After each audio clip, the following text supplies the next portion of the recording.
Matside with Bob Dealey, with Eric Loveman as his assistant and coordinator. Eric, how do you view the results to date of this tournament from your perspective? Well, it's a very balanced tournament, Bob. We got 40 teams in the tournament, 10 from Central Ohio, including the Central Ohio Central District, and they're scattered throughout the team scores. A new team here from Detroit Catholic Central is leading the tournament. They've got 5 in the championship and 4 in the wrestlebacks, so 9 of their 14 wrestlers will place in the tournament.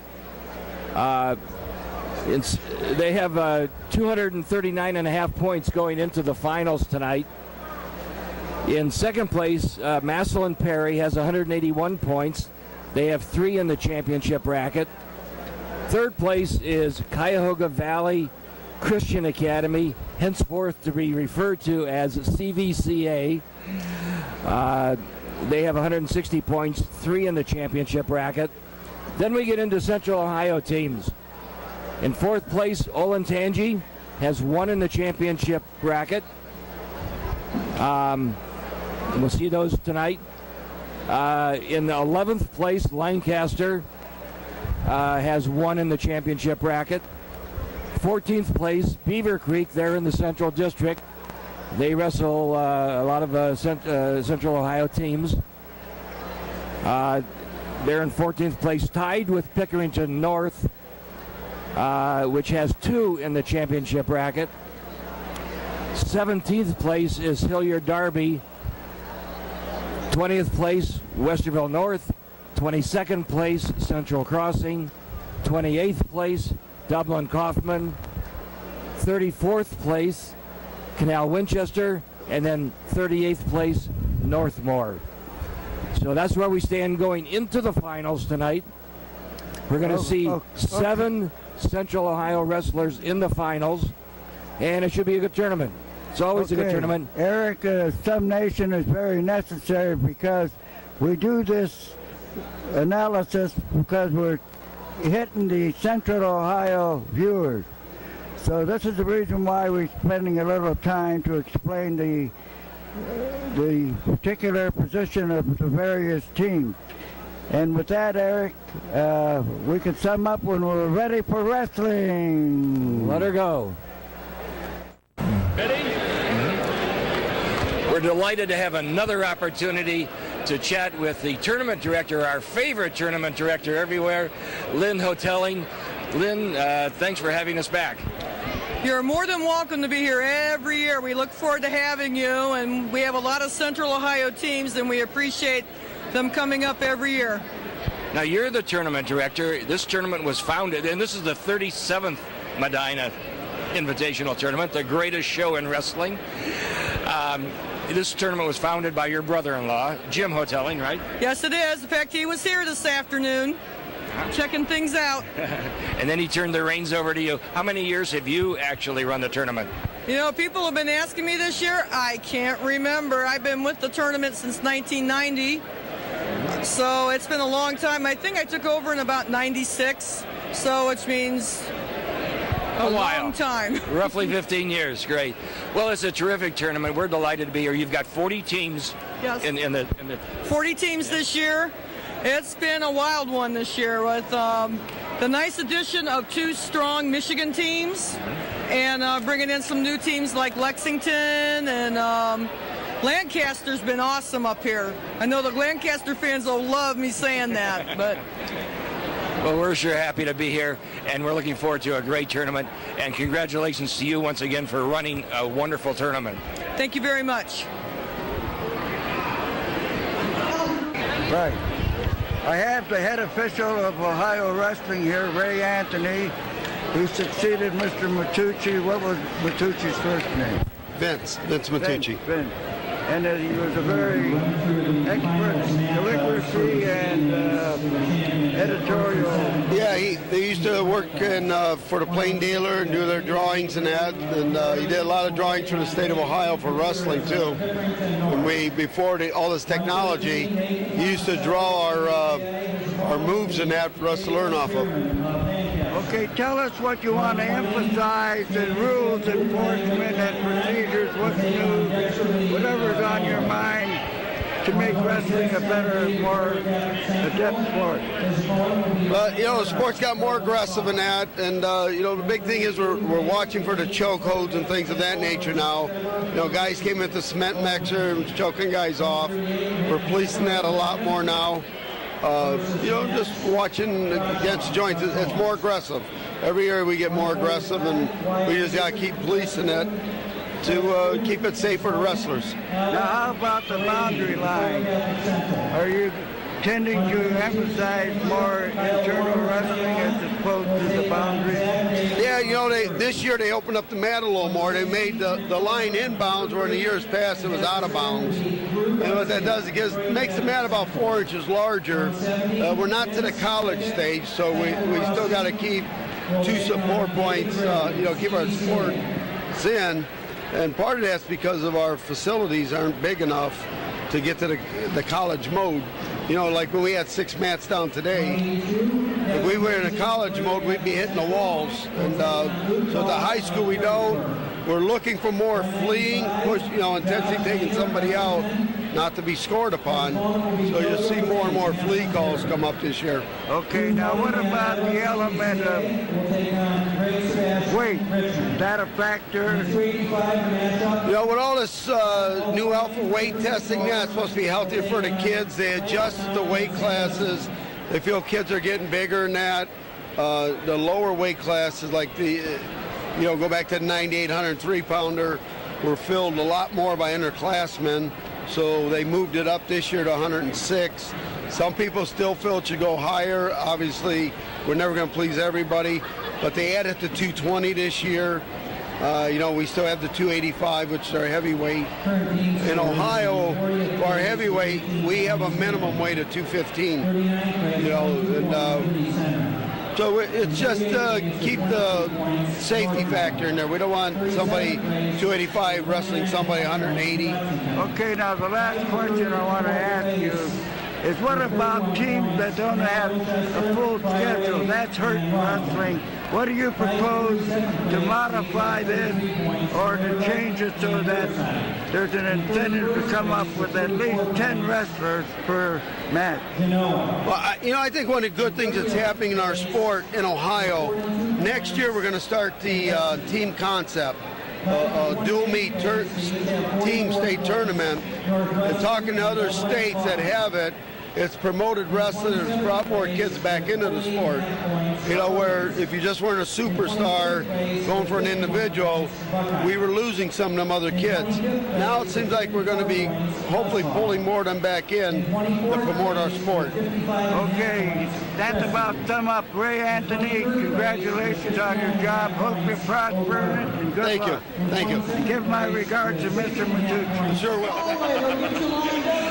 We have the pleasure of chatting with Tyler Regard. Tyler's going to be our cameraman. Every year we're honored to have a local cameraman join us to help put this production together. Tyler, thanks for helping us out. Oh, no problem. I just love being here. And it's really awesome. 40 teams. It's exhilarating. Now you're a student here at Medina High School, right? Yes, I am. Good. What grade are you in? I am a junior. Excellent. Are you affiliated with the wrestling team? Yes, I am the manager. Oh, wonderful. Well, we're sure happy to have you. We appreciate your help, and I know the fans will appreciate your work on the camera. Thanks again, and good luck tonight. Thank you very much. Welcome to Matside with Bob Dealey, our Flashback series. I'm Rick Baker. If you've been with us during previous broadcasts this summer, welcome back. If you're new to the broadcast, we want to welcome you. My job will be to give some information about the wrestlers that are in the finals of the Medina Invitational Tournament. So basically, I'm going to be flashing forward. I'm going to let you know what they've done collegiately, and if I have the information, I will go ahead and provide that, what they're doing currently. So with that in mind, sit back, grab your favorite beverage, and let's watch some outstanding wrestling. Let's go Matside.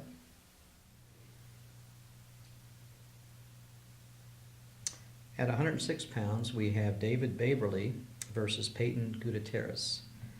David was a runner-up in 2011. In the following year, he was a state champ.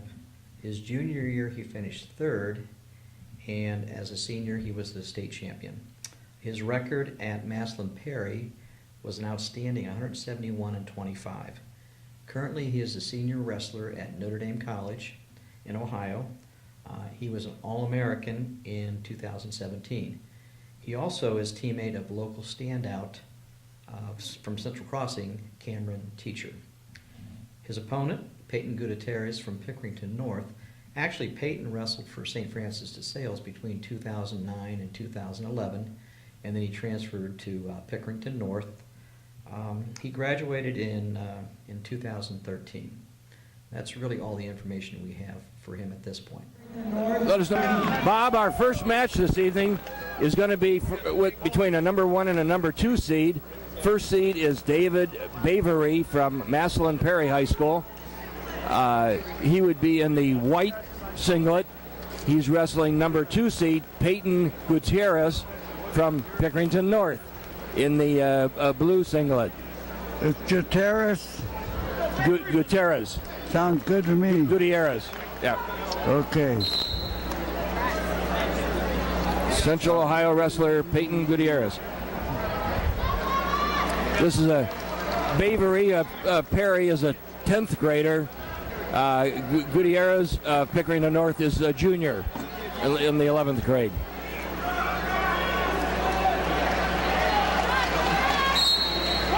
Perry's in the white.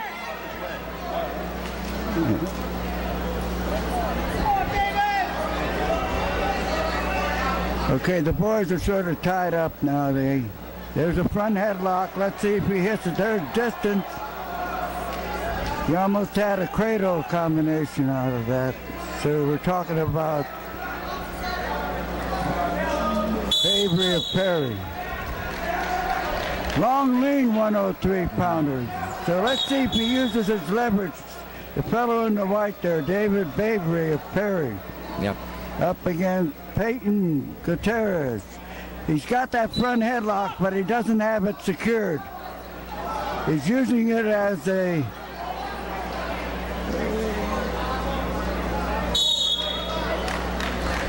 Now this is a 106-pound weight class. Last year it was a 103-pound weight class. Right. And Bavery was, as a freshman, was a state runner-up. Okay. Bavery's still using that front headlock, but he doesn't have it tied up securely. Go lateral. Oh, he should have continued on that lateral drop. He would have had him. Very interesting situation. Insert leg. Awesome. Bavery has a huge advantage in his frame there. He's got to be about 5'7". Insert the leg. In the Cleveland terminology, they call it the boot, the Northeast era. So we'll use the boot. Got a high Turk there.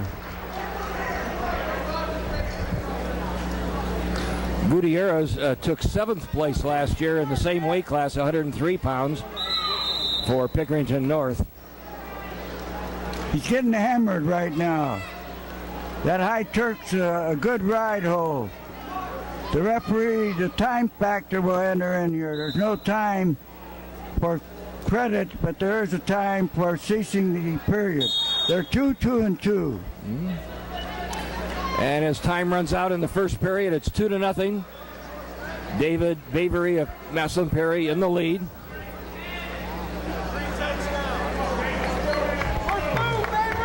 Bavery chose down.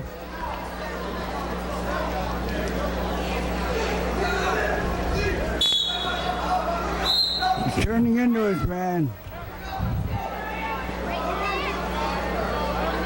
Beautiful maneuver. 3-0. Hit a single. He's got that now. There's the insert again. Not yet.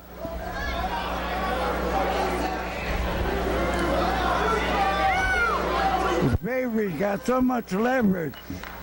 It's fantastic. It's 5-zip at this stage. He gets the takedown. He's trying for a cradle. Long, lean wrestling machine.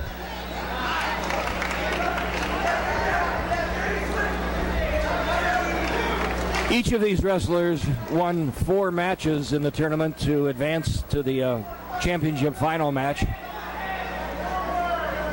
Okay, what we're seeing is Babery sort of letting go 1 point, so that makes it what, 5-1? Where's the scoring?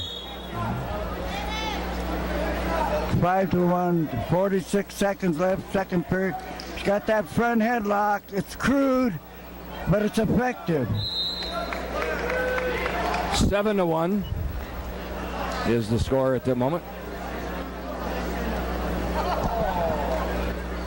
I wouldn't be surprised if Babery won all of his matches by superior or pin. Check him out. Well, no, he didn't. Actually, his last 2 matches were closer by score 10-4 and 9-3. His first 2 matches he won by pins.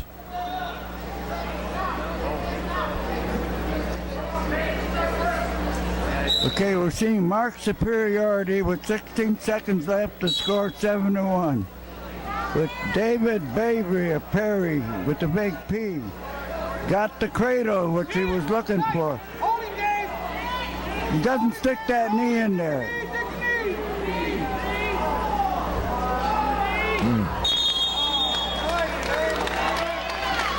And time runs out in the second period. The score is 7-1. It'll be 10-1 when they make the adjustment. Okay, we're on our feet. It is 10-1. Okay, they gave the 3 points for near fall. Near fall. He wrapped that cradle up pretty effectively. He didn't have it for a pin, but he had good. Oh, we've seen a turn of events. No points. You have to have control. Babery's thrown a lot of back pressure. There it is. He's going back into his man. That's 2. Beautiful demonstration. Yeah. You 12-1. can see him set it up very eloquently. So we're seeing the pursuit of a technical fall with 12-1. Minute 14 seconds left of the third period. You need a 15-point differential in order to score a technical fall. Very good.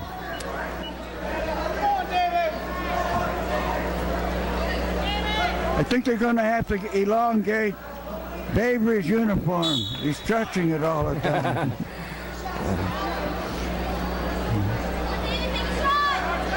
One minute left in the match. Now, actually, what Torres, if he knew how to barrel roll, 3 times he was in a position to tilt his man, and he quit at the critical junction. 45 seconds! Do you know the coaches of Guatrera? Yes, actually, I know both of these coaches.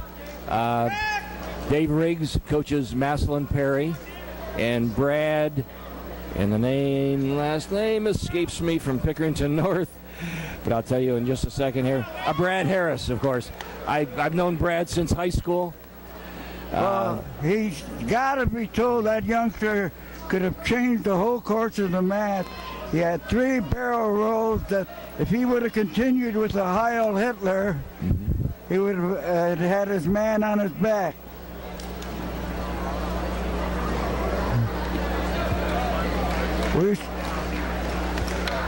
So that is an overwhelming victory. And 106 from Maslin Perry, David Babery. Very convincing victory. 14-2, the final score. From Detroit Central, Miles Amin. His opponent, Medina, Brian.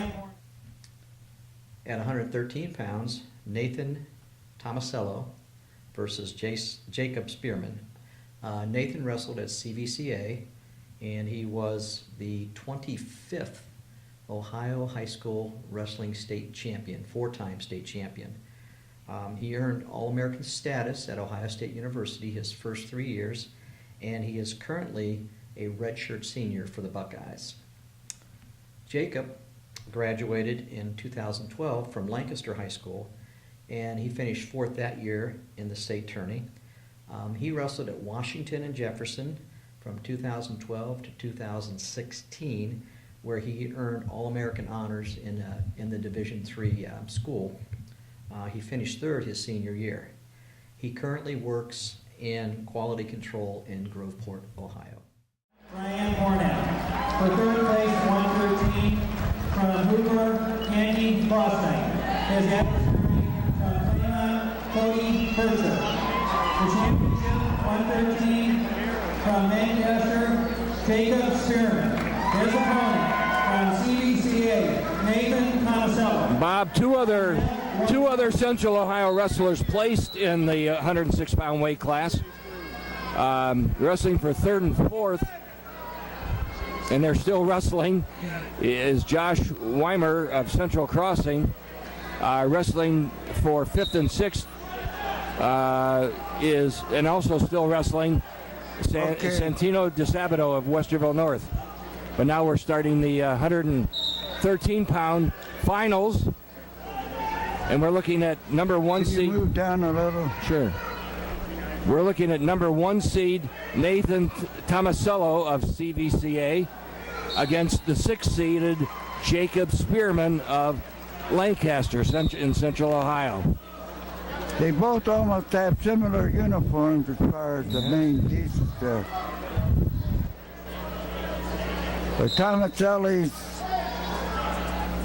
in the blue, white, trying to drag series. He's trying to drag series against Jacob Spearman of Lancaster, who has a blue and gold trim. All right, does he have a double? They're in a nip and tuck situation here. Tomasello scores. Tomasello comes out. Tomasello has the green anklet. Spearman of Lancaster in the down position has the red. Tomasello is a defending state champion at 103 pounds from CVCA. Spearman took 6th place, but in the process of making it to the finals, he overcame a 2nd seed, a 3rd seed, a 2nd place and a 3rd place, I should say, a 4th and a 5th. But Tomasello does so aptly. He changes off. Most people, when they do their pummeling, stay stationary. He changes off, so we'll see if this is a successful format. Hits a double, telegraphed it.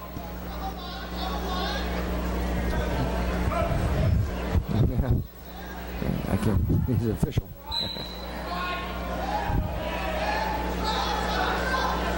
Tomasello's fighting off a pursuit by Spearman of Lancaster. Yeah. And actually, we shouldn't overlook the fact that Tomasello actually is at least a 2-time defending state champion. Oh, it's a 2-time. Hits a single, switches to a double. Very eloquent. And he's only a junior. Nice counter there. Yeah. He's a potential 4-time state champion. He's still a junior. Still a tight battle, 2-1. Jacob Spearman is a senior at Lancaster. All right. Spearman on top.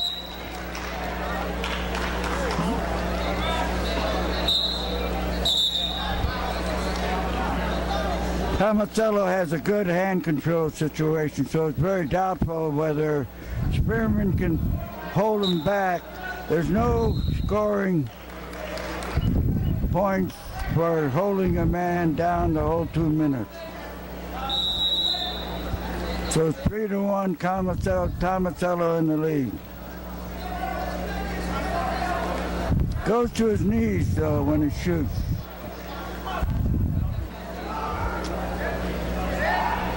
As you might expect, Tomasello is undefeated so far this year. He was undefeated last year, 43-0. This year, counting this tournament, 16-0. Spearman's giving him a pretty good battle on the feet. Spearman's only lost once this year so far. Beautiful double. That was a classic double. Hit it low, had both ankles trapped for a 5-1 lead.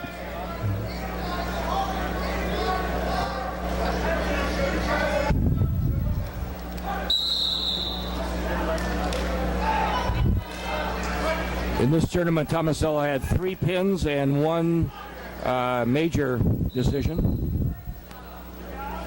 Spearman's a pretty good size, 13 pounds. He is.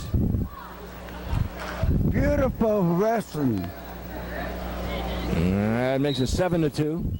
Hit a single, converted to a double with a compelling 7-1 lead at this juncture. 7-2. 7-2. With Okay. 35 seconds left in the second period. So we're seeing Tomasello taking over the destiny of the mat at this point.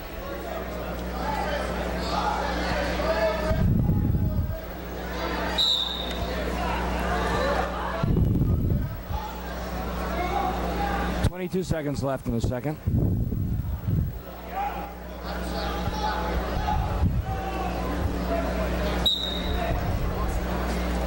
Tomasello's trying to break his man down. He's got him flat, and it'll be very difficult for Spearman to move. Got a bar arm series. You have to flake that out if you're going to attempt an escape. Okay. 7-2 at this juncture, third and final period. I look for Tomasello to release him. He does. So it's 7-3.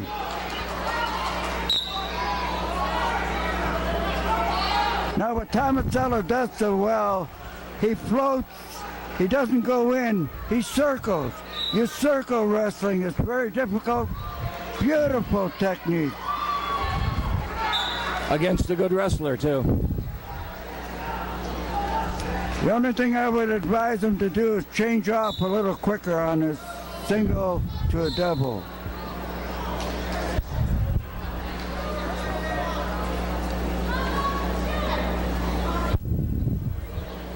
Very busy changing off.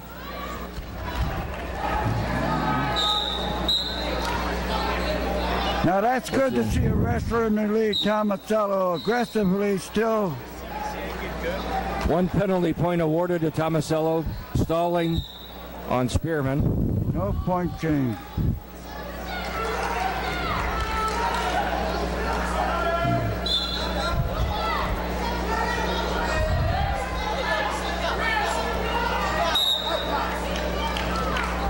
No points. The only criticism I would make of Tomasello, when he hits a single, he has a tendency to stay on his knees. You got to come on up against a worthy opponent. Yeah, good point. 55 seconds left in the match. Scores 8-3. Tomasello of CVCA in the lead. In the green anklet, if you can just help distinguish who's wrestling who. He's on his knees too much. But a very capable, aggressive wrestler. He's smart. He's playing the edge of the mat now.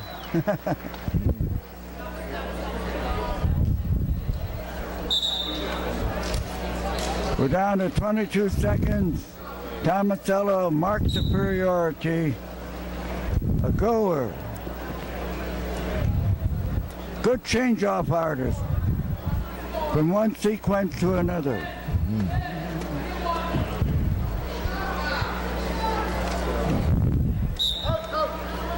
5.4 seconds left in the match. It's still 8-3, Bob.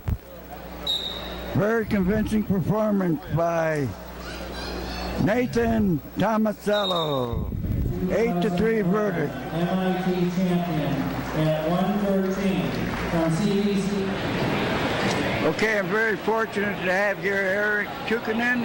Pronounced the name right? Close. It's Tokinen, but a lot of people say Tukinen. That's fine. Okay, now that's a Finnish origin? Yes, it is. Very good. My dad was from Finland. Now, when did your team Claymont win the state? It was in 1992 we won the state title, and then as recent as 2009, we were state runner-ups to St. Clair Scram. Okay, so you've been up to the top. You know what it means to be Supreme Wrestling Coach in Division II. Now, how many years have you been coaching? My first year was 1977. I was a junior high coach in Steubenville. Came to Claymont in 79, and in 83 I was named the head coach. So, been 29 years I've been head coach. 35 years overall. And you're enthused more than ever. Oh yeah, I'm really excited about it. It's something special working with the kids and seeing the program grow like it has over the years.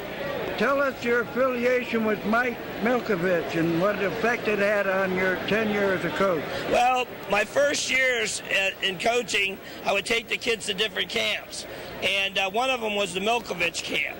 And I got the chance to spend a whole week with Mike Milkovich.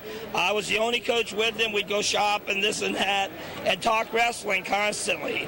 And it really, to me, it helped a great deal my philosophy on coaching, how to approach coaching, and different situations to deal with and how to deal with those. And Mike won 28 state titles, so he had a lot of information for me. Okay, now, I told you we're going to give you more information on Milkovich and his contribution not only to wrestling, but to politics and history and the general psychology of coaching. Okay, great. Yeah, I'm looking forward to it. Okay, and good luck there, Coach. Thank you. Continue. Thank you. Good pursuit of wrestling. Excellent.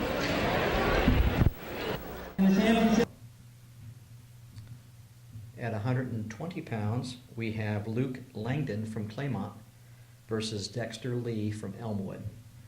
Luke was a 4-time state placer while at Claymont. He had an outstanding high school record of 132 and 25.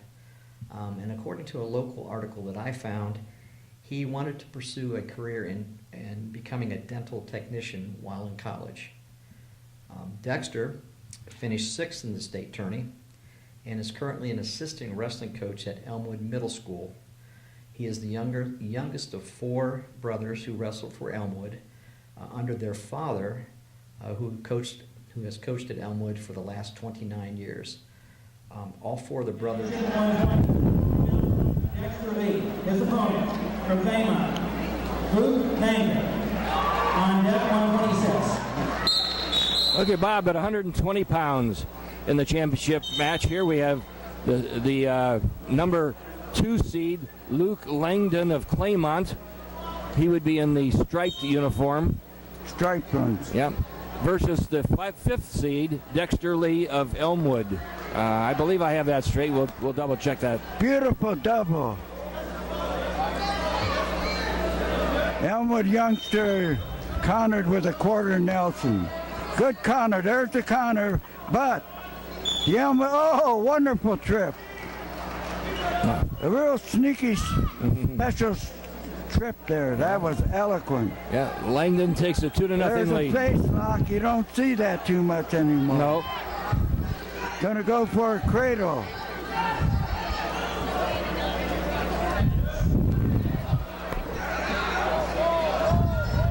There's got it locked. Can he take him over? Unlocked. This Dexter Lee is a tough kid. I can see that. Mm-hmm. And he used a quarter Nelson. He didn't do it effectively, but it's the beginning of refining. Langdon's got a deep waist lock. They're out of bounds. 35 seconds left of the first period. Dexter Lee in the down position. These are both seniors, Bob. Langdon took 4th in the state last year at 112. fourth the previous year at 103. So he's a steadily growing youngster. Dexter Lee in the white and blue singlet placed sixth 2 years ago at 103. Both seniors. Yeah, they have a little more polish than the younger kids right now. Team scores will be updated after every round, after every match. Division 1, 2, and 3, the overall standings will be updated online as well as Beautiful bump. If I had my way, they'd get a point for that, and as an execution. Because that's a spectacular deal, and it would teach the coaches to learn how to stand up. You don't stand up so a guy can belly bump you. You only come up halfway in back pressure and hand control. And it demonstrates the fact that you really have control over your opponent. I think that's an important point. Lee's doing a good job. He's on his knees.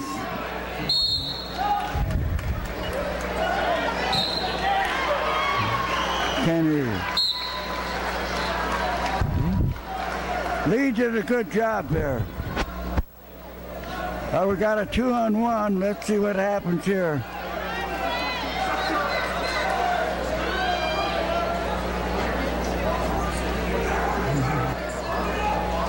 final results of the tournament will be posted on bondspage.com. Okay, Langdon in the lead, 3-0. Hits a single, transfers. They're in the Wizard Series out of bounds. No points. No points. A minute 18 left in the second period. I like Langdon. He's in a goer. He goes. He's not polished. Beautiful pressure.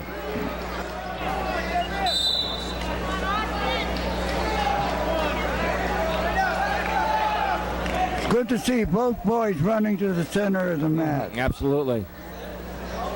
Especially this early in the season. Right.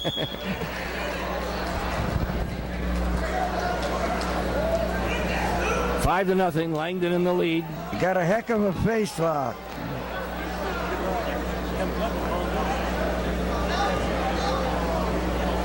We used to call it a crossface years ago.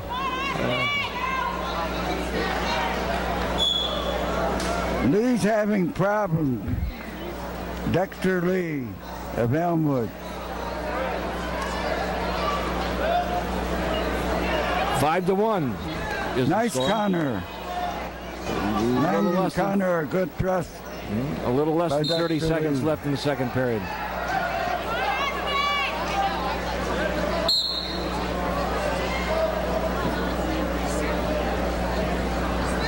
Langdon likes that Russian tie-up, the 2-on-1. Beautiful duck under. Wow. That was a classic. It was. That was a classic. Makes it 5-4 Yeah, that makes it a real battle now. as time runs out in the second period. We got a hectic battle at the third and final period.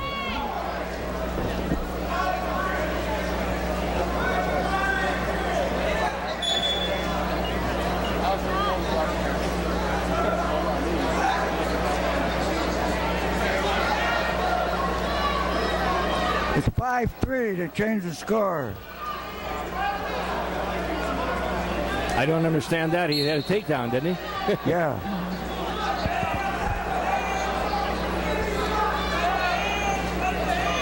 Nice change off. Beautiful job. Whoa. Great wrestling. Nice scrambling. Yeah. Good scrambling. This is what seniors will do. They're coming on and sequentially. Yeah. This will be their last MIT tournament. Lee's going all out. He's behind 6-3 with 1 minute and 30 seconds left.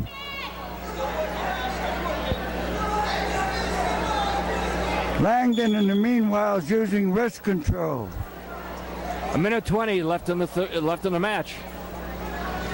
Score is 6-3, as you mentioned. Beautiful. Telegraphed at a little ago.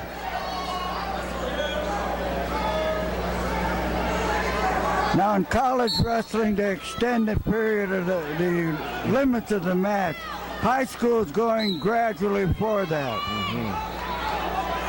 Out of bounds isn't out of bounds anymore, is it?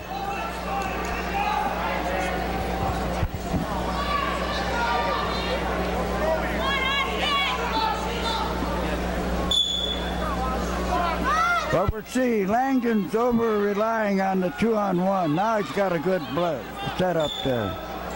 40 seconds remain in the match.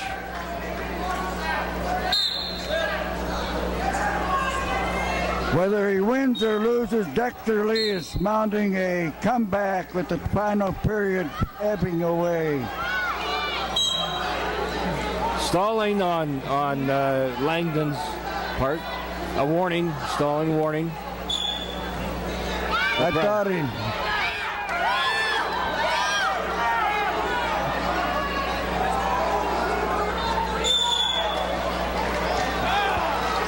10 seconds. 10 seconds. Match on the periphery of the mat. And we're over. Okay, we saw Dexter Lee trying a noble comeback, but faltered against Luke Langdon of Claymont.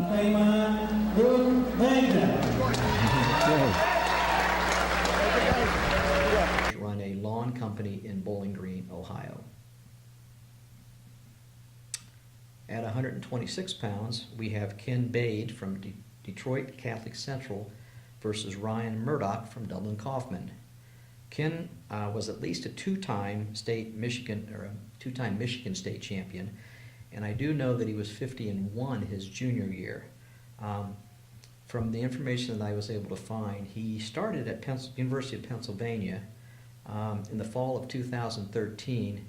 Then I believe he trained at the Penn Regional Training Center, which is something that he may be doing for Olympic competition. And then he returned to Pennsylvania in 2017. Ryan, who is a local product from Dublin Kaufman, was a three-time state placer. He also wrestled for Coach Bob Stoll. He had an outstanding record of actually 172 wins for Dublin Kaufman. Upon graduation from Columbia University, Ryan worked in sales operation at HealthCast New York. That's a company that provides information for doctors.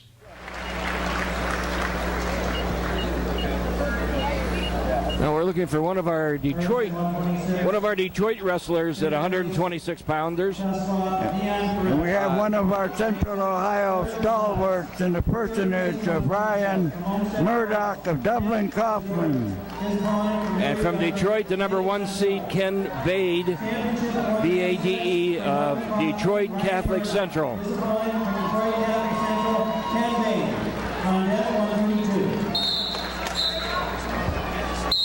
Murdoch is a senior at Dublin Kaufman High School. Bade, he's in the green uniform. Bade in the blue is a junior at Detroit Catholic Central, where he was a state champion last year in Michigan. Murdoch took 6th place last year at 112 pounds, 5th place at 103 the previous year in the state tournament. Murdoch's allowing Ken Bade to set the tone there. He's got to take over the thrust and counter thrust.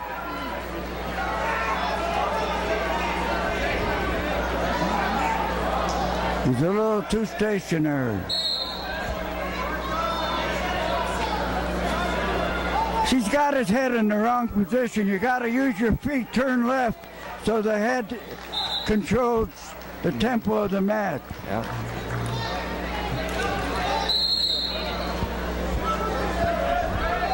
See, the head's in a bad position there. Murdoch's fighting off. Murdoch has a significant size advantage over Bade. Appears to, anyway. Now, Oh, that was nice. okay, Murdoch taken down very efficiently there. Big shot from the Georgia Catholic. Murdoch countered very ineffectively there. Got a high Turk.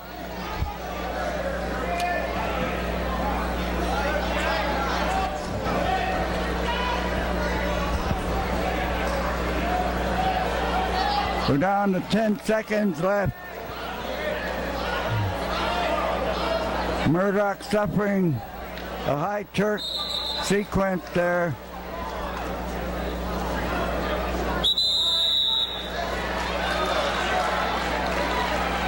Hey, Murdoch got to clear the cobwebs there.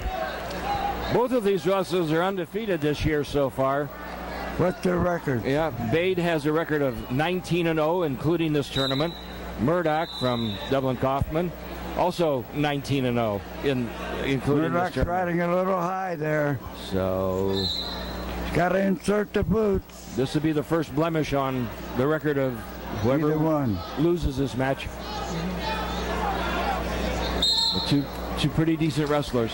Score still just 2-0 with 1:35 left in the second period. Bade's got to fight off. There it is. That makes it 3-0. Did a good job of breaking the leg hole and scatting out for an escape. Bade in the blue uniform with Murdoch in the solid green with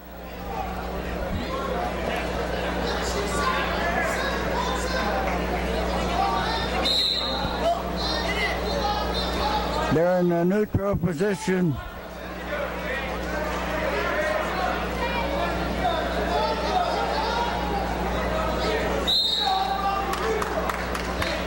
There's a great equalizer there by Murdoch.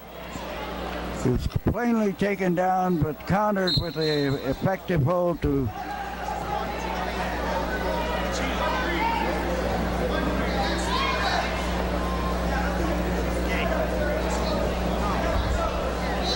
Murdoch counters with the Wizard Series. That's a stalemate.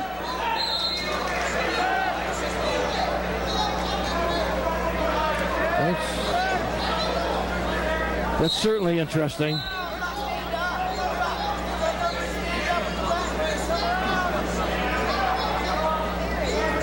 Very unorthodox. Very. That's not a takedown. That was not a takedown. And Bob Stoll Bob agrees. Stoll, really coach. Dublin Kaufman coach. Bob was associated with Reedy for so long that it was indelibly imprinted. And even though he's been at Kaufman for 10 plus years, the Reedy signature still is emblazoned in his career.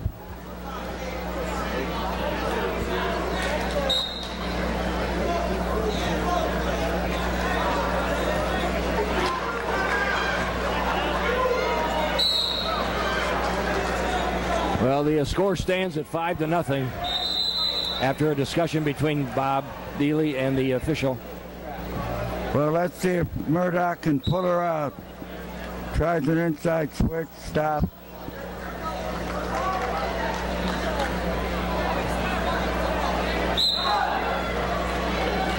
And time runs out in the second period.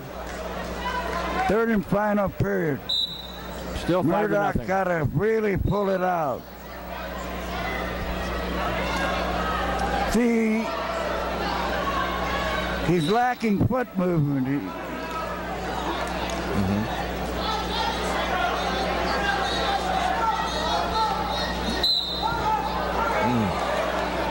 It's a nice try, but didn't work. He's doing what we call garbage wrestling. Sometimes it's very effective, but in this case, he's meeting a very worthy opponent who's ahead 7-0. So we're seeing annihilation instead of jubilation at this point. Okay, Murdoch's got to pull a miracle to retrieve victory. Yeah, it's a 7-0 match. Are we taping? First, he's got to escape.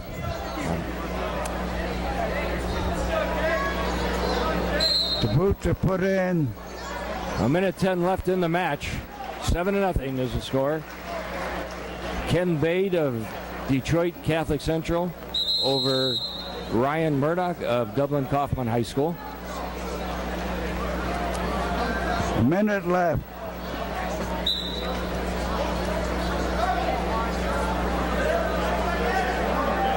Murdoch's doing some awkward wrestling.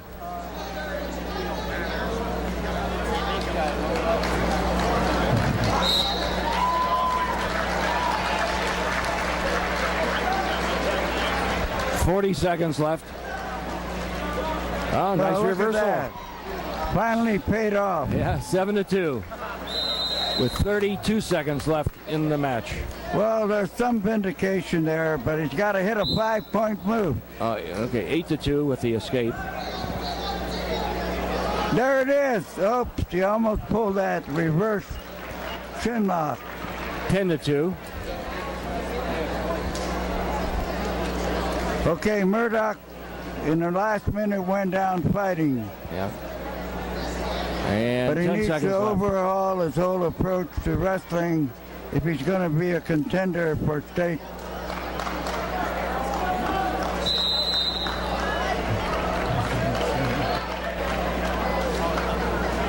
.4 seconds remain.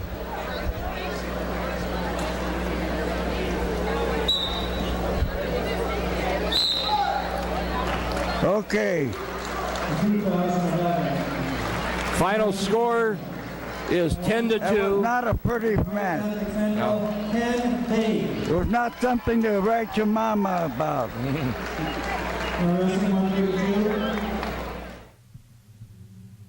At 132 pounds, we have Trevor Fiorucci, from Olentangy versus Malik Amine from Detroit Catholic Central. Trevor was a 4-time state placer, finishing second. His high school record was 171-38. He wrestled at Ohio State and currently works for Anthem Life Insurance in Worthington. Malik, who was a 2-time state champ, currently wrestles for the University of Michigan with his brother and cousin. Fifth place, Lancaster Logan Stroke. His opponent, CCA, Josh Taylor. Right off the whistle.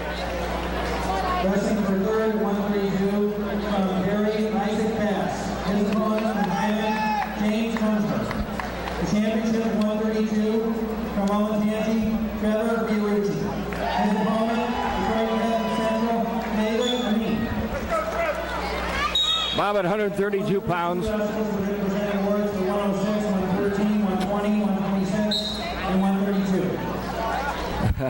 Again, at 132 pounds, we're looking at a match between the 1 and 2 seed wrestlers. The number 1 seed from Olentangy High School in Central Ohio, Trevor Fiorucci.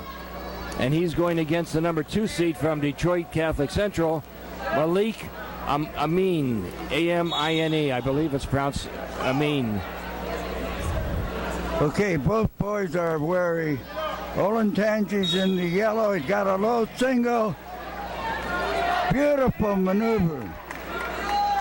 He had that ankle, and he put his shoulder against it to subdue his man. Got a nice bar arm surge. The ref's going to break it, though. This is good. It's coming up front. This is the blue ball approach. Yeah. Trevor is a senior.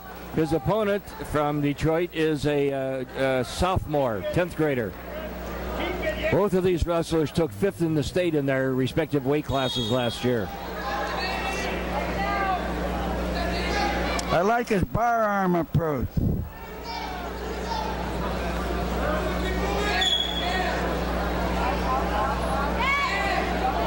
Oh, he's got a cradle combination. Yeah. That's pretty aggressive wrestling. He doesn't have it too good. Got to go side to side. Hits that knee pretty good, using that knee. Getting back points.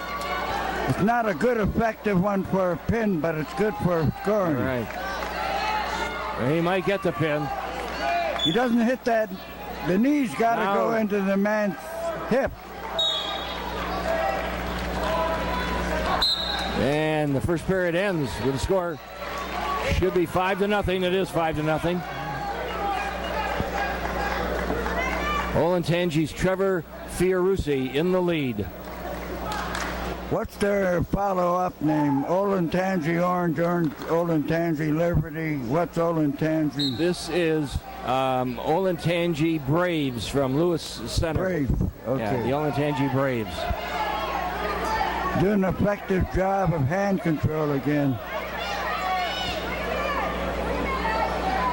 Should put more weight on his opponent.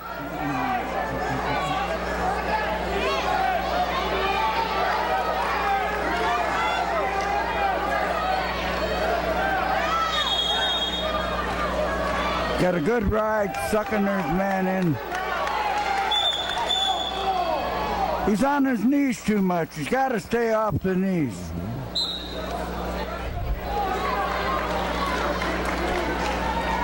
Still 5-0. Fiorucci. Yep, 1:20 left in the second period.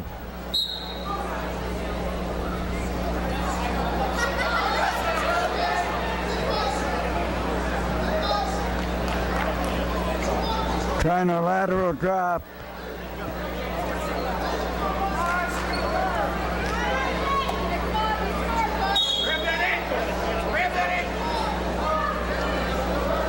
Nice maneuver. Got his man. The referee did a good job not counting the scoring there. Yep. Let the men fight it out.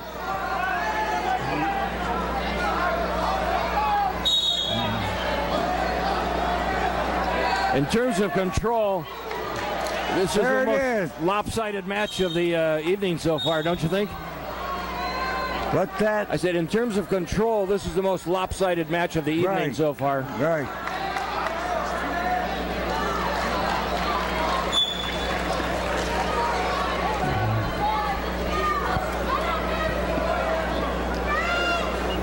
We're down to 14 seconds.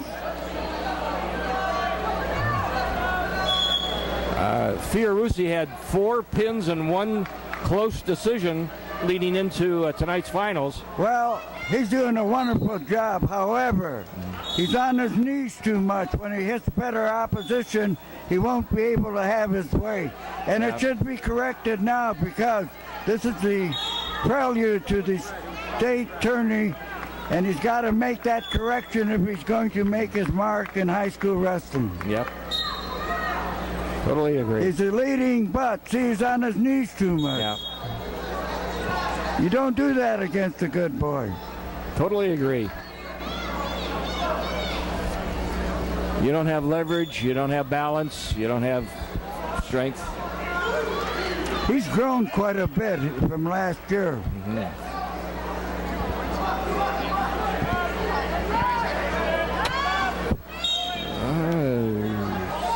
Score now is 8-2. With 1:25 left in the match. Having trouble escaping.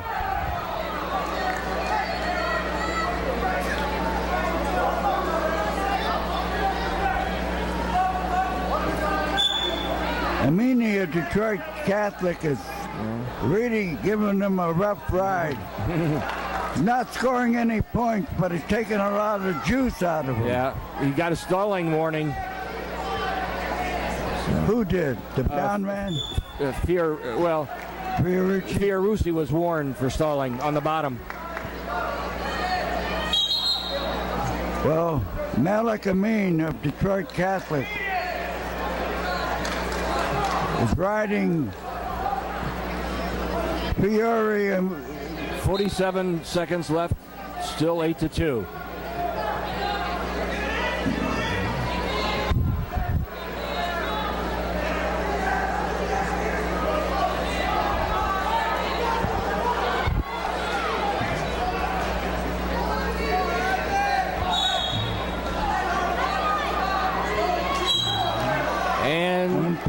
one more stalling, resulting in 1 point being awarded to Malik Amin of Detroit.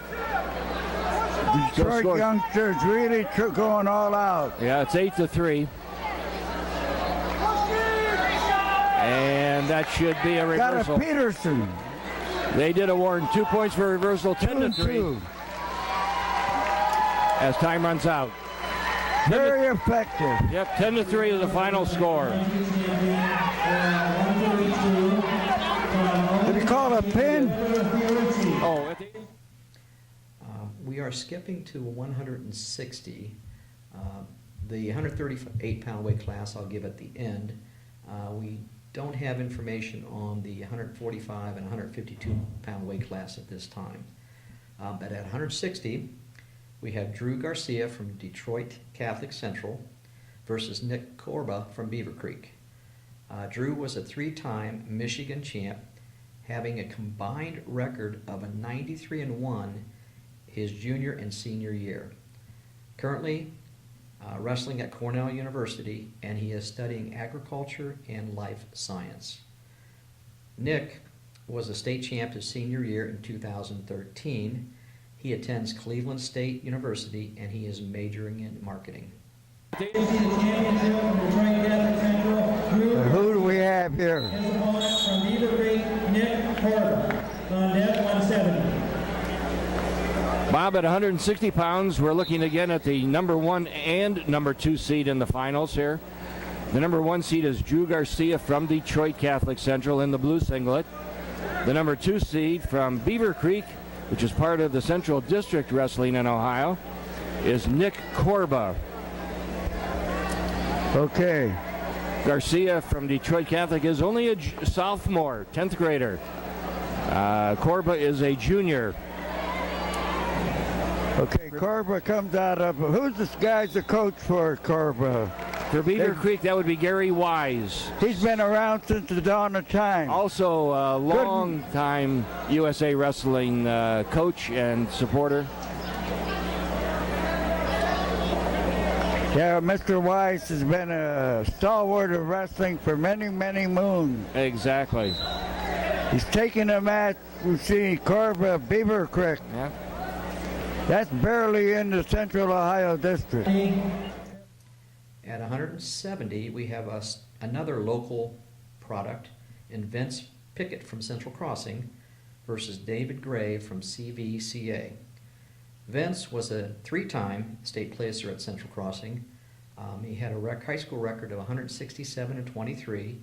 He wrestled at Edinburgh University, and in 2014 and 15 qualified to the NCAA championships. He is currently teaching in Marysville and is an assistant wrestling coach for Upper Arlington High School. David, in 2011 and 12, finished 7th in the state at 70 pounds for CVCA. 5th place, Lexington, Jacob Casper. His opponent from Homestead Falls, Kyle Kotika. For 3rd place at 170, from Hilliard Garvey, Tyler Bowen. His opponent from Crestview, Garrett Montgomery. 170, the championship from Central Crossings, Vince Pickett. His opponent, CVCA, David Gray. The 170 wrestles, going to present awards of 138, 145. All right, tell who we got here. Bob, at 170, these are 2 seniors. The number 2 seed from Central Crossing, that would be in the striped singlet, Vince Pickett. His opponent is the number 8 seed, David Gray from CVCA. Okay, Gray's in the down position behind 2-0 in Central Ohio. Vince Pickett from Central Crossing on top with a 2-0 lead. Did he place in the state last year, Pickett? I'll tell you in a moment here. Pickett took 4th in the state. 4th in the state. Yeah, and Gray did not place. Yeah, they're expecting great things out of him at Central Crossing. Mm-hmm. He was 4th at 160 pounds.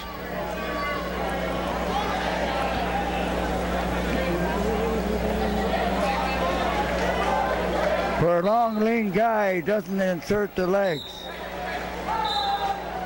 His record last year was 50-3. Whereas David Gray from CVCA, his record last year, 37-11. He looks like a fugitive from the basketball court. Nice trade-off.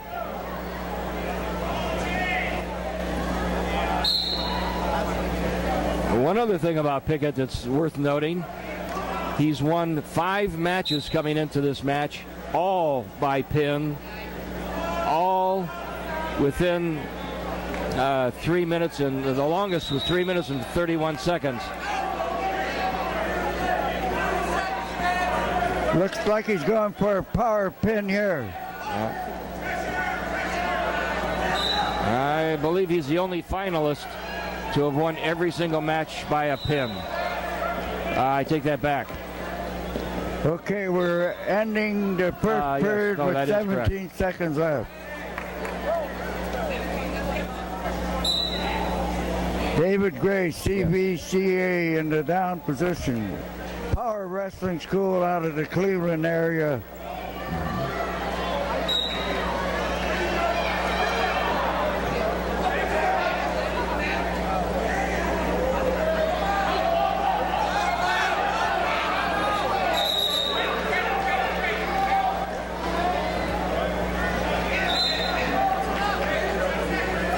Seconds left.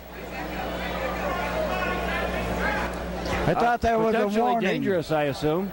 The only thing I think. All right. With time expiring in the first period, it's still 2-0. Not only that, he found out he can take that hold he just applied and get back points off it. He's in the down position. We're speaking of Vince Pickett of Central Crossing. Yeah. He has one loss this season. Beautiful. Didn't have hand control, though, on the way up. Oh, he gave up the leg.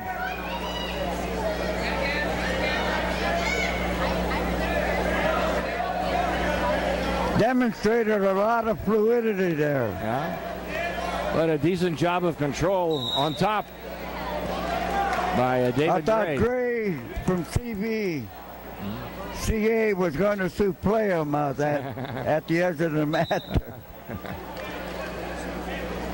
21 For those seconds. who don't know what a souffle is, that's a body lift where you take your man over. It's illegal in high school wrestling.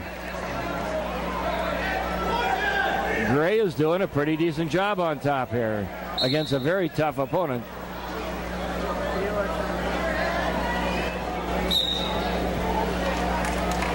So, who's the great Olympian we have that came out of CVCA? That would be, I believe you're talking about, I can't remember his name. He went to Northern Michigan University. The only college in the United States that dresses Greco-Roman wrestling. We may not be thinking about the same wrestler. Anyway, back to action here. 3-0. I'm thinking of about 10 years ago. Maybe even less than that. Yeah, he's been around. He's still... I knew him when he was in grade school, but I can't think of his name off the top of my head.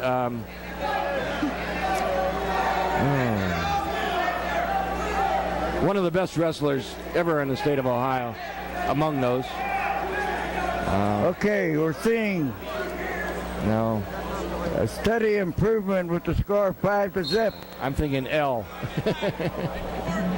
Pickett in control. He got a tough opponent, but he's sort of got him under control at this juncture. 30 seconds left.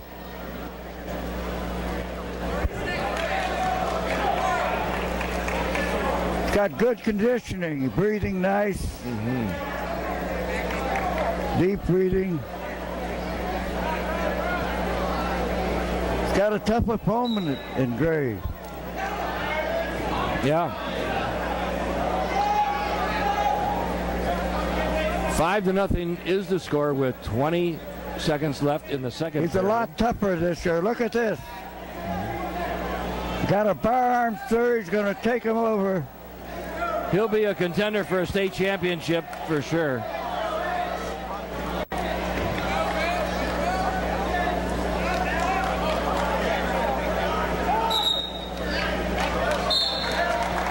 Three points there. Yeah. They only got two. Two, yeah. 7-0. Vince Pickett on top. Central Crossing senior. This Gray's no slouch, but he's behind 7-0. Yeah. Pickett's demonstrating a lot of superior wrestling. He's a lot tougher than he was a year ago. I think he went to Moran's camp, and that's where you might have got some of his extra That would help. finesse. Beautiful.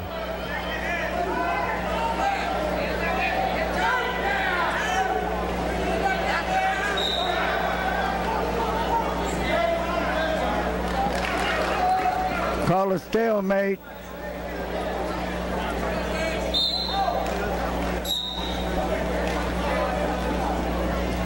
One minute 30 remain in the match. Score still 7-0. Vince Pickett in the lead. See how nice his style of maneuvering is? Yep. Now it's sort of static, but if we start... There it is now. See, that's all it is, a nice hippity hop in a circle thing, and then pop, pop, and get your shot.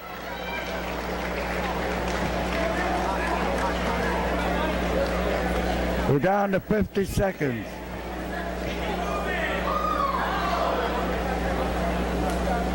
He's humiliated a superior opponent.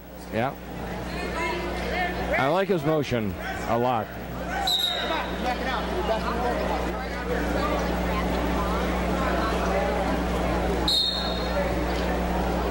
What's Gray's record? Well, Gray has lost some matches. He had 4 losses coming into this season, coming into this tournament. But as I say, he had a pin. I'm sorry, Pickett had all pins. And Gray won 4 matches, so his record would be 13-4, including this tournament. Well, anyway, we're witnessing Pickett, a marvelous conditioned athlete who's barely breathing at the end of 6 minutes of continuous wrestling. Yeah, he's moving great like shape. Yeah, great shape. Yeah, absolutely. And the final score, 7-1.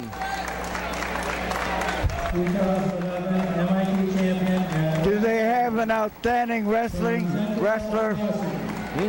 Outstanding wrestler. Do they have an award? They do. Yes. He would be a good candidate for it. I think he should be a fine candidate. Yeah. Turning awards, this point 138, 145, 152, 160, and 170. Nathan Hickey. I knew there was an L in there. Bob at 182 pounds. At 182 pounds, we have Kevin Beasley from Detroit Catholic Central versus Luke Boff from Perrysburg. Kevin was a state champ in high school with a 190-22 record. He wrestled at Old Dominion University and earned All-American status in 2016-2017. He also wrestled for the USA in world competition in Bulgaria and Croatia. Currently, he is wrestling at University of Michigan, and he's getting his master's in sports management. Luke had an outstanding career at Perrysburg, going 37-4 his senior year. He attended Bowling Green State University and is currently a registered nurse at East Alabama Medical Center. We're looking at the number 1 seed, Kevin Beasley of Detroit Catholic Central, in the blue. His opponent is the number 3 seed, Luke Boff, B-O-F-F, from Perrysburg. Okay, this is real Perrysburg, we know, are well coached.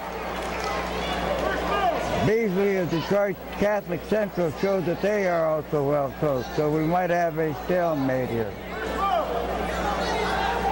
Oh, Beasley's rotating, didn't get the arm through. Ref's calling it right, stalemate. Beasley was a state runner-up last year at 171 pounds. Boff from Perrysburg did not place in the States.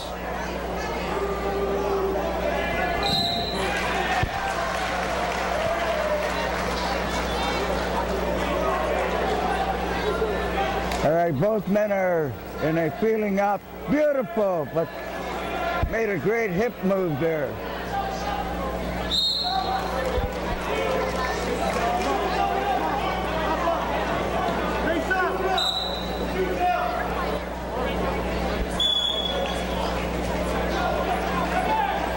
All right, both boys tying up, changing off.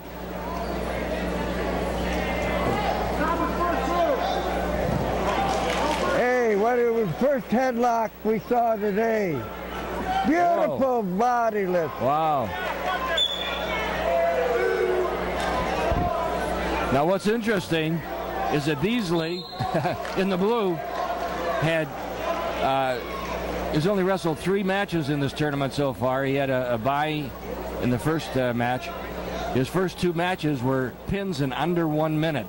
One at 51 seconds, one at 41 seconds. Followed by a tech fall in the 3rd period. Yeah. But he's behind by a score of 2-0 and 2-1 now in this match. All right, the first period is running down to 15 seconds. Luke Boff of Perrysburg.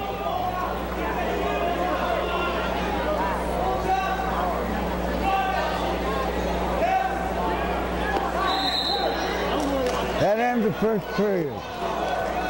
Scores 2-1. Beasley looks awful young. He actually... Big, tall kid. These are both seniors. Both seniors. Mm-hmm. Well, I missed the boat there. He has a baby face, but the instincts of a healthy animal. Uh-huh.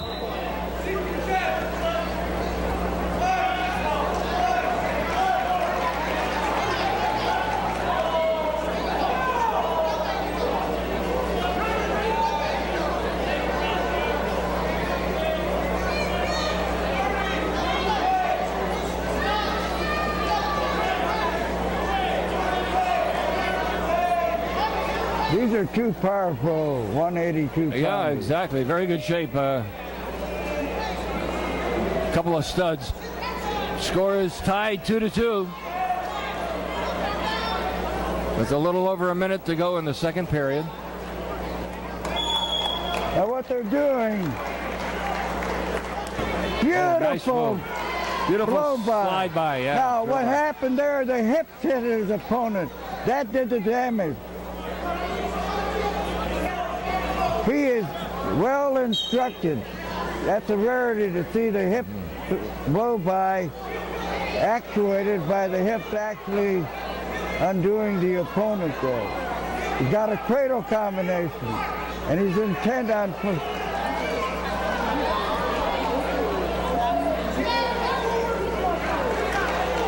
Good call. The referee handled that very adeptly. 4-2 is the score. 30 seconds remain in the 2nd period.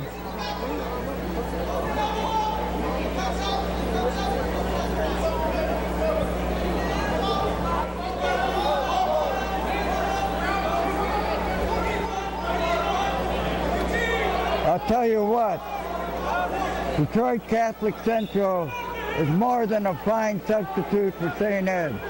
They're a tough They've team. given the tournament a nice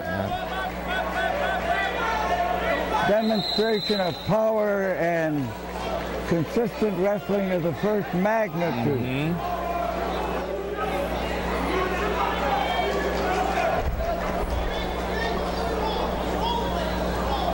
Definitely.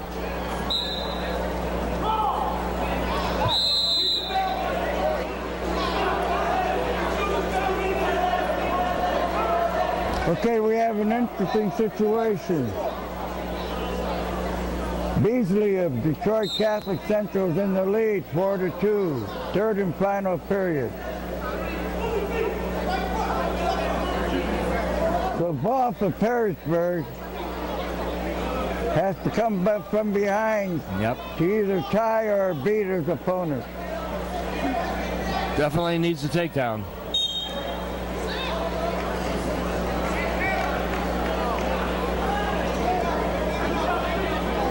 See, Beasley has a nice rhythm. Watch his feet work.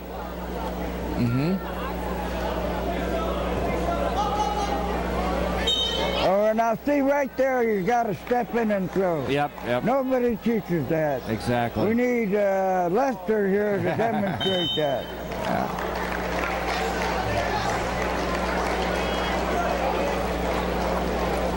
We're down to almost a minute left of the third and final period.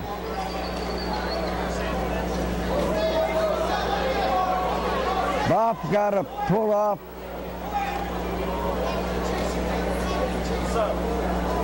A takedown with 50 seconds left going. And making a futile attempt. Yep, 6-2 now.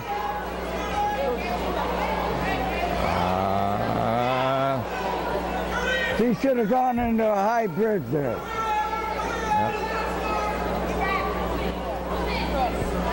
25 seconds left.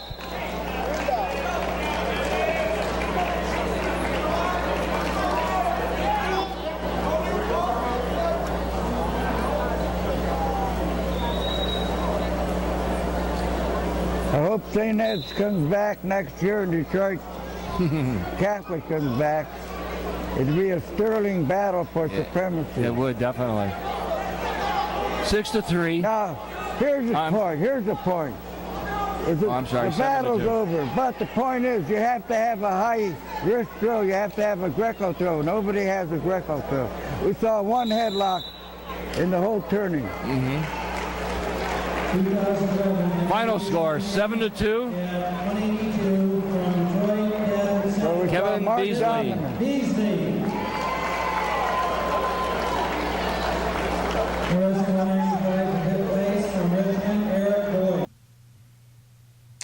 At 195 pounds, JoJo Tace from Maslin Perry versus Josh Lehner from Lexington. JoJo was a 4-time state qualifier and a 2-time state champion at Maslin Perry. I found him listed on the 2013 Ashland football roster, but I believe he transferred to Kent State University. He currently resides in Gahanna. Josh was a 2-time state champ with an outstanding high school record of 154-16. He attended the University of North Carolina, and he wrestled at 197 pounds and also heavyweight. For third place, 195. From Perrysburg, Blanket Carter. His opponent from Riverside, Evan Rossborough. Championship 195 for Lexington, Josh Lehner. His opponent. That's not Lester behind us. That's not Lester behind us. Well, I couldn't recognize him if it is. I mean, because with a beard, no, I don't think so.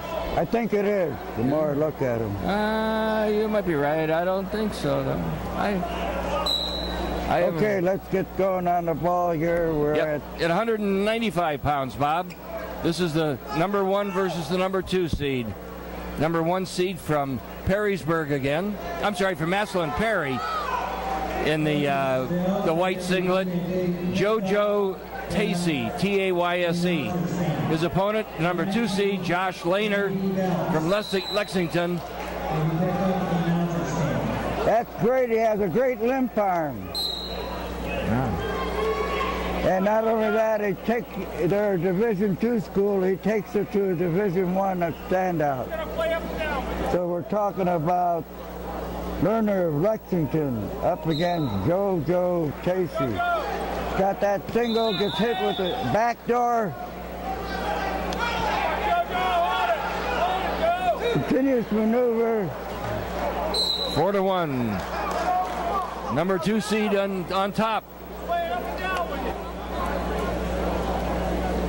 A marvelous change of events. Oh.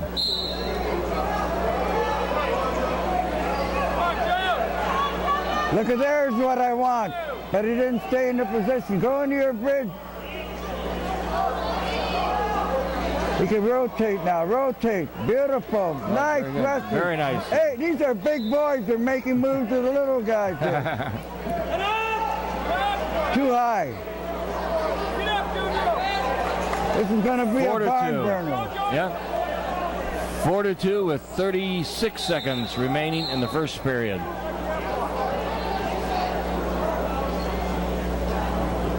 Josh Lehner of Lexington in the lead over JoJo Tacey of Perry, Maslin Perry. Okay, we're down to 20 seconds, 4-2 lead. Lerner of Lexington beating Tacey. Tacey.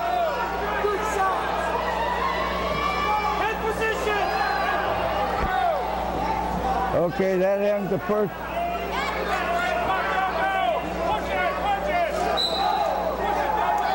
Oh, that was close. So still 4-2 as we start the second period. Okay. I thought there was a decision there, but there wasn't. No, not quite. Okay, let's see if Lerner can explode. Beautiful. Oh my goodness, he had a headlock but didn't have back pressure. Should have gotten out. The big boys are going at it pretty good.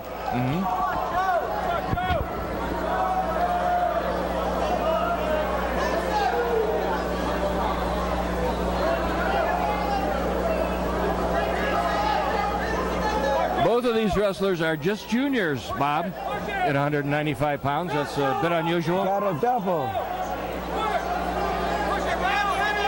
These guys are wrestling. They both placed in the state tournament last year. Tacey of Perry took 5th place. Lehner of Lexington placed 7th, both at 189 pounds. Okay, we're down to 1 minute and 7 seconds in the second period.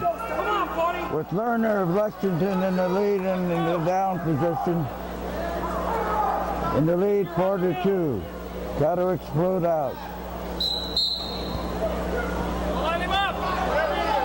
See what they do, they go to their hips and both cheeks land down. You got to go one cheek to the other. You can't have both simultaneously. You stalemate yourself.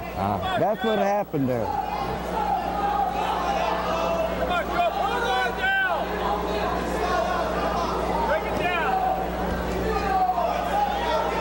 Score remains 4-2 with 40 seconds left in the second period. Come on, big guy, pressure! Keep it on! Go, five, gotta do it now! 30 seconds! Tacey Come on, Joe, 30 seconds! needs back points if he's going to tie up the score.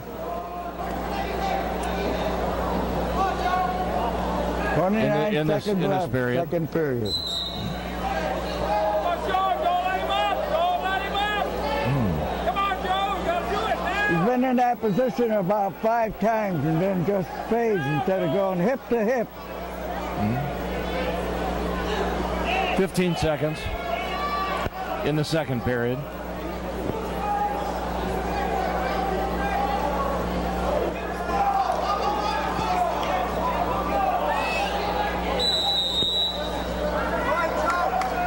.1 seconds in the second period. Score still 4-2. Josh Lehner on the bottom leads by a score of 4-2.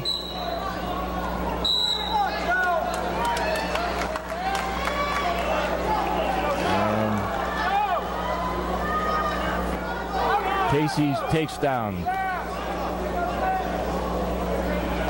And he's going to be... I thought he was going to be cut. Nice move. Good power wrestling. Yeah. Both guys demonstrated a lot of power and speed. He's getting smart now. He knows he can't handle him. Oh. So it's 4-3. There'll be a takedown tourney. With a minute and 50 seconds left for the final first.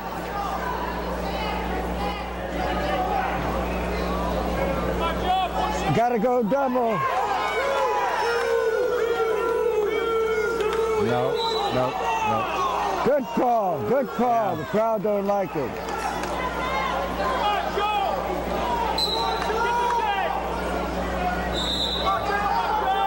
A minute 30, scores 4-3. Josh Lehner of Lexington has a 1-point lead over JoJo Tacey of Perry, Maslin Perry.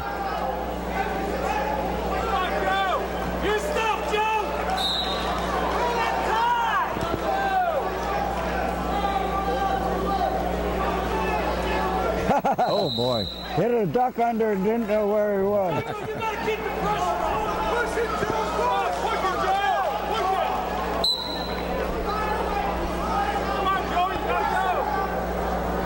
Now Lerner's got a circle.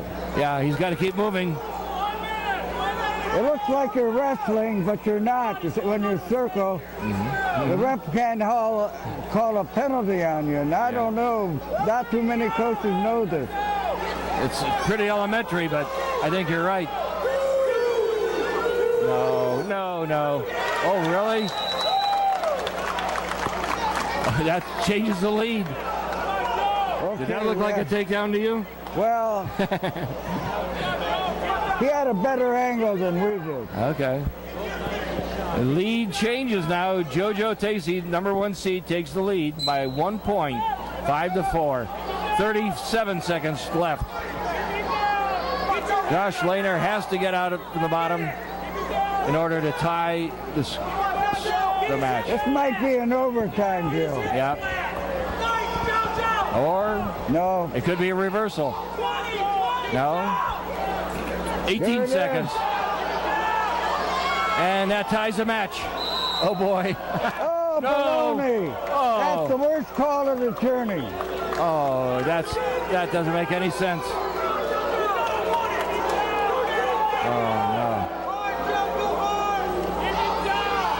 And the coaches sit placidly by while their man's being... Yeah, well, I think they know he's going to get an escaper, they think.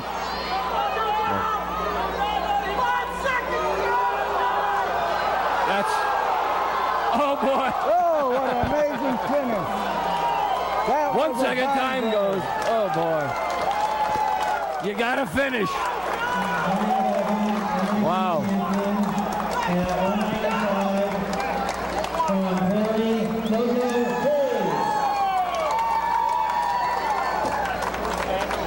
Okay, we saw a great finish there. Wrestling to 25th place from Manchester, Spencer Marshall. His opponent from Buckeye, Tyler Miller. At 220 pounds, Matt Meadows from CVCA versus Greg Sebastian from Richmond, Michigan. Matt was a 2-time state champ and went on to wrestle at George Mason University. Greg was a 2-time Michigan state placer, and the only information I could find was he was listed as attending Olivet College in 2012-2013. For third place from Olentangy, Alex Steinmetz. His opponent from Elmwood, Jake. Oh, we got a Michigan youngster. Championship Yeah. from Richmond, Greg Sebastian. Richmond, Michigan. CVCA, Matt Meadows. And then 285. Bob, at 220 pounds, this again is the number 1 seed against the number 2 seed. From CVCA in Ohio, Matt Meadows, number 1 seed. His opponent from Richmond, Michigan, number 2 seed, Greg Sebastian. Sebastian is in the darker blue singlet. Meadows in the lighter blue singlet. Nice ankle pick, didn't succeed.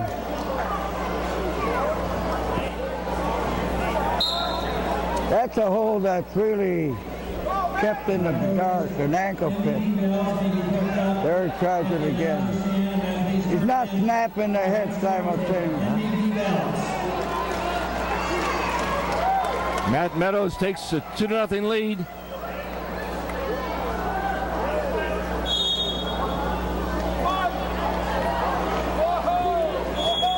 Working for back points.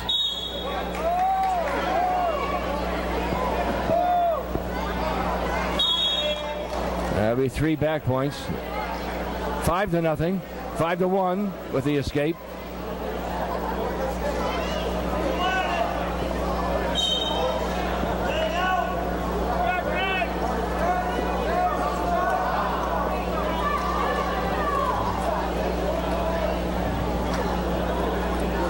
Meadows in charge with a 5-1 lead. First period, 30 seconds left.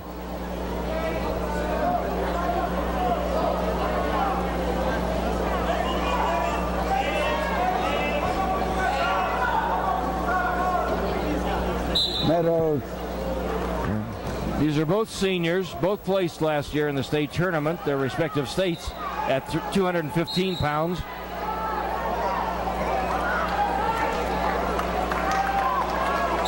Meadows from CVCA took 3rd place. Sebastian took 5th. Both had 42 victories last year. Meadows only had 7 losses. Sebastian had 14.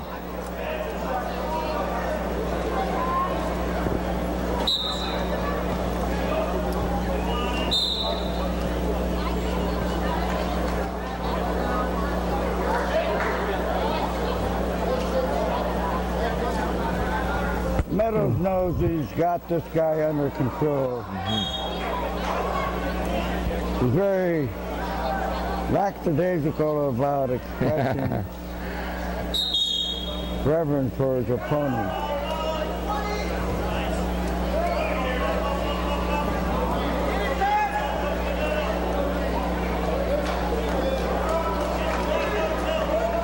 Trying for back points, see if we can get a tilt.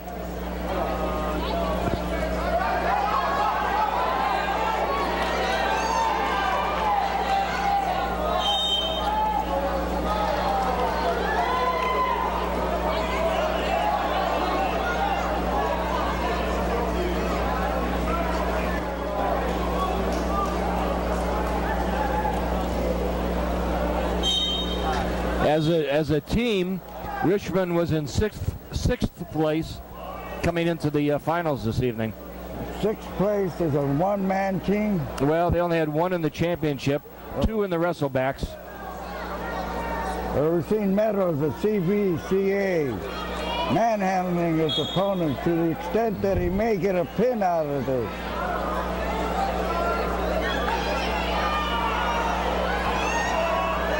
There it is. All of it. Yep. That's first pin of the tournament. With 48 seconds left in the second period. From CVCA, Matt Meadows. At heavyweight, another local product, Pat Effline from Pickerington North versus Mike Brown from Sandusky. Pat had an outstanding career at Pickerington North. He actually was recruited by Ohio State University for football, where he was a 4-year starter and a 3-time Big Ten nominee. He won the Remington Trophy for the college best center, and he was drafted in the 3rd round by the Minnesota Vikings. Mike went to Eastern Michigan in 2012 and played football during his 4 years. He also served as captain of the Eastern Michigan wrestling program in 2016. He majored in criminal justice and hopes to be a police officer or a juvenile corrections officer. Okay, we're ready to go. All right, Bob. Match of the evening. This is it. This is the final match. 280.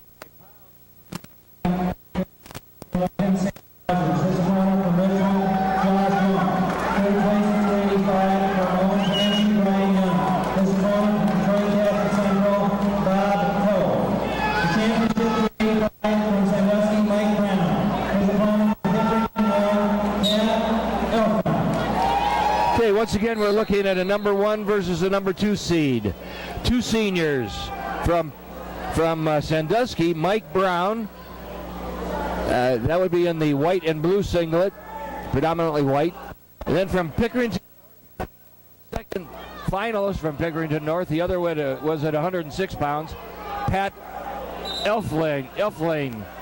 I think we're going to see some upper body wrestling, which is only apt for the big boys. We'd like to see it manifested a heck of a lot more, but we don't have that luxury. So let's hope the behemoth, the pachyderms, give us an example of upper body wrestling. Yep. Both of these gentlemen are undefeated so far this season.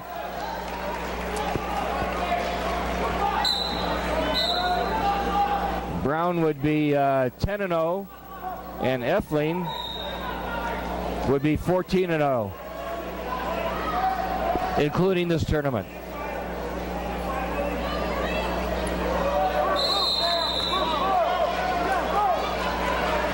Brown took 7th last year at this weight, 285 pounds. Elflane was 2nd in the districts, but did not place at the state tournament.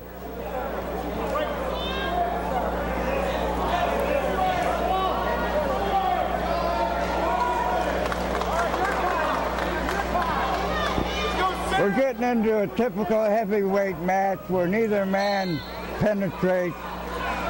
Both of them content to stay within a fixated position. Very seldom do they shoot below the waist. So sometimes it becomes an exercise in futility. Yeah. We almost lost the coach there.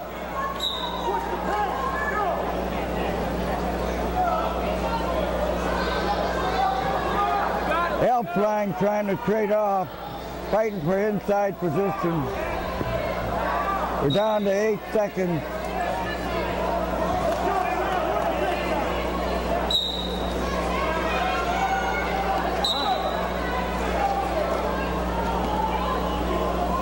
Typical heavyweight match with the big boys exercising futility. Yep. Hopefully we can get some action for Yep, no score. Brown won the toss and chose down.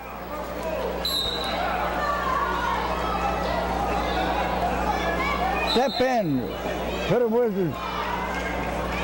A Merkel series. Well, he lost it. And the score is 1-0.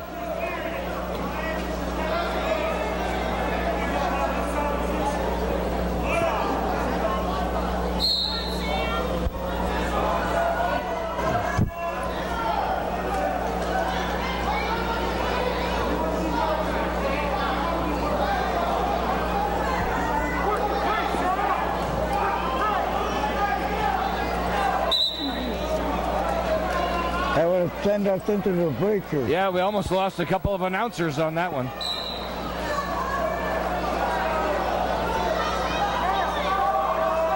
All right, they're trading off with the arm. They don't use the hip.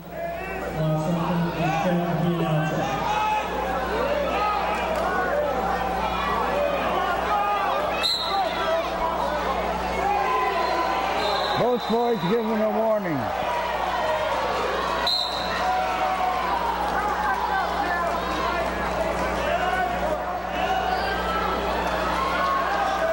Well, we don't have the hot man.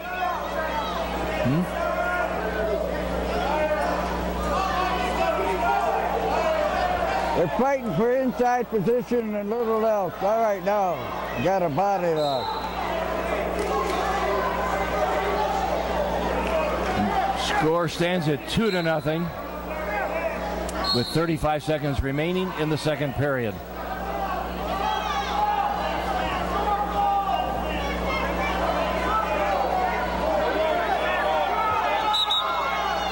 Mike Brown of Sandusky in the lead in the blue and white singlet.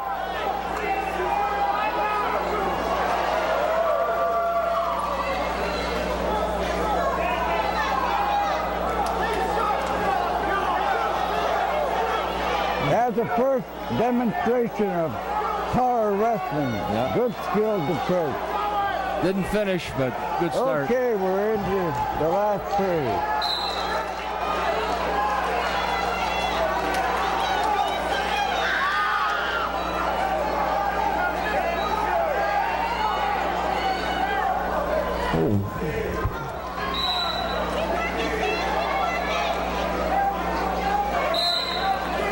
Nice stand-up.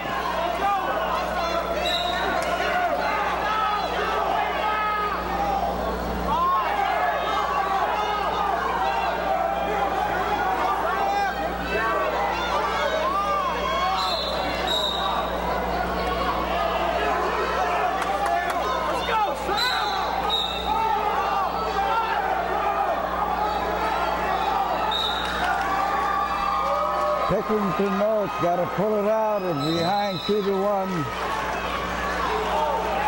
Get a perfect body lock and then step in. It's 2-1. A minute 25 left in the match. Mike Brown of Sandusky in the blue and white singlet in the lead. Pat Elflein, E-L-F-L-E-I-N of Pickerington North. Now it's tied. All right, 1 point for stalling, ties it up. A minute exactly left. We haven't had any tie-up overtime. Nope. This would be the first. Could be the first.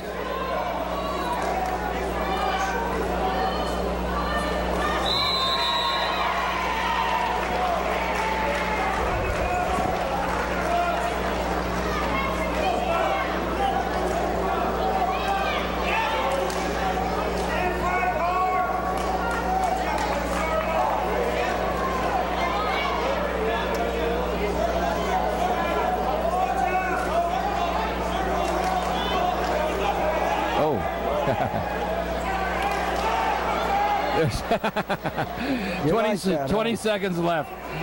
Well, they kind of stopped wrestling there when the referee didn't stop the match. 11.5 seconds. Oh, call stalling. 3-2. 3-2. 7 seconds. And that would be Pickerington in the lead. I don't think the referee should have decided that match. It should not have been decided by the referee. And finally, at 138, we have Matt Hammer from Medina versus Max Warshkoff from West Holmes. Matt placed 7th in 2011 and was an outstanding wrestler for Medina, for the Medina Bees. Max was a 3-time state placer with an 148-21 record, including 41-2 his senior year. He wrestled at North Carolina State, qualifying twice to the NCAA championships. He is currently training MMA in Las Vegas. Bob, at 138 pounds, we have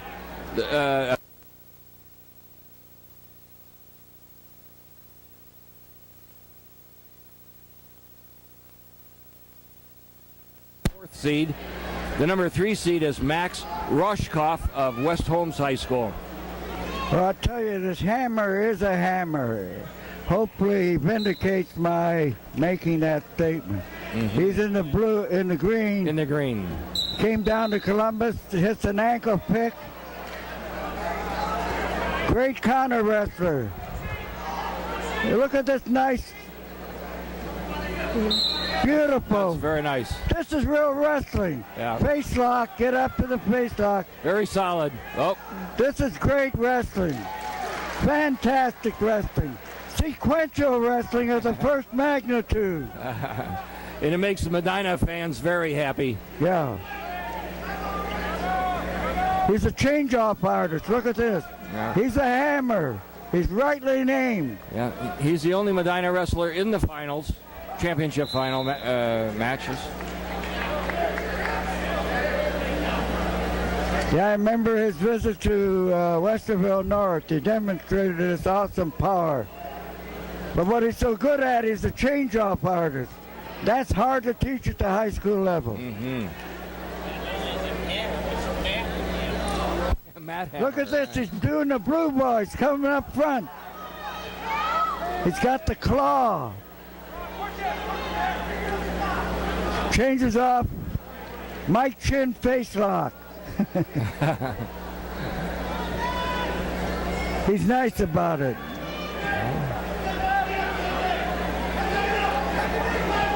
Hammer's record through this tournament this year so far is 15-0. Rushkoff is 17-0. Rushkoff's a tough cookie. Mm-hmm. He's in the battle. He's only behind 2-0, but he got a awful tough competition here in the personage of Matt Hammer, aptly named by his parents. Both wrestlers took 7th in the state last year at 2 different weight classes. Hammer is a senior. He took 7th at 140. And Matt Rushkoff from West Holmes is a junior. He took 7th at 130. So he's up a weight. Hammer is down a couple pounds. Hammer's got to roll through here. He's got to roll through. Sort of a modified Granby roll. Score is still 2-0. The minute 30 left in the second period. Yeah, I know Hammer has a worthy opponent in Rushkoff, so he's really taking it to Hammer. So Hammer's getting a lesson and learning how to escape under duress.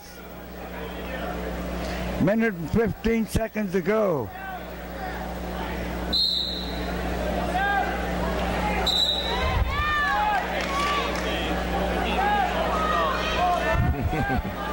He gave a warning. Stalemate. The West Home youngster Rushkoff is long and lean and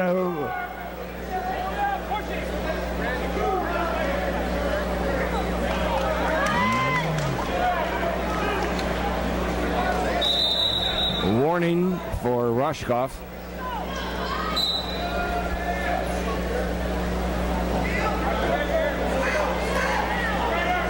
Got to roll through there, so you didn't have the capacity to roll through at that critical juncture. So what we're seeing is retribution in all of its magnificent glory. Yeah, they're both pretty punishing on top.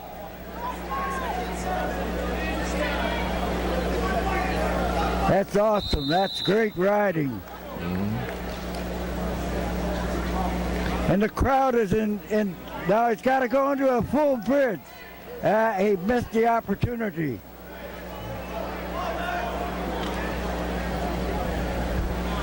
.22 seconds left in the second period. So we're seeing an awesome demonstration of power wrestling. Yeah, still 2-0. By both contestants. Nice face lock. Too late though to... You don't see a whole lot of really quality riding at the high school level. That was a fine demonstration of quality riding. Yeah, I know. I'm devastating until riding. this match, I'm saying. Right. Right. All right, let's see what Hammer has to offer. He got a lot of rinsed out of. His system was really. The score remains 2-0. You got to break your man down if you want to control him. Up a little high, but that's the blue ball approach.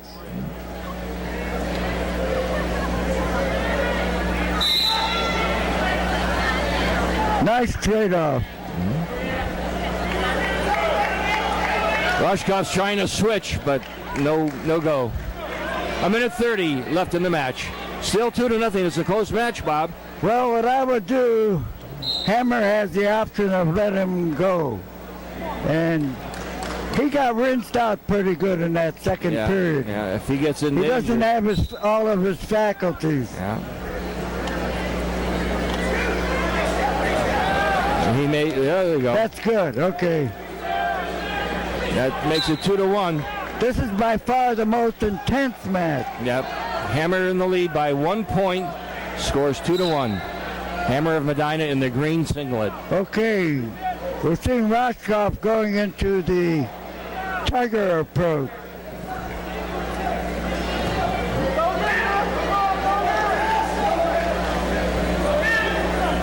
One minute left in the match. All right, now, what we see here, the crowd's into this. With 52 seconds left and one stalling call against him, Hammer's going to have to wrestle. All right, the crowd's into this. The crowd knows that there's two worthy adversaries out there fighting for supremacy under fantastic match conditions. Everything statistically pointed to a close match, and it is.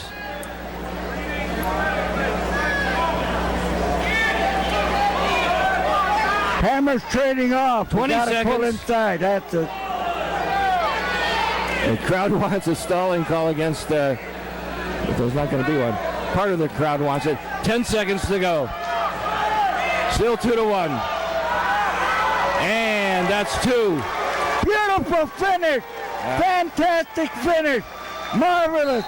The crowd got into it. The very essence of wrestling and all of its manifestation was demonstrated beyond a shadow of a doubt. Fantastic. The crowd knows that it was a great match. With back points, the score is 6-1. That was close right up until the last few seconds. 6-1 final score. Host Bob Dealey and Matside with Bob Dealey. Okay, Bob. Well, the tournament is over. We've got the team scores now for the 37th annual Medina Invitational Tournament. The champion is the team from Detroit Catholic Central. They had 256.5 points and 4 champions. Second place, Massillon Perry with 202 points. Third place, CVCA, Cuyahoga Valley Christian Academy with 176 points. Then a Central Ohio team came in fourth. That's Olentangy with 137 points. 4 other teams from Central Ohio placed in the top half of the bracket, top 20 teams.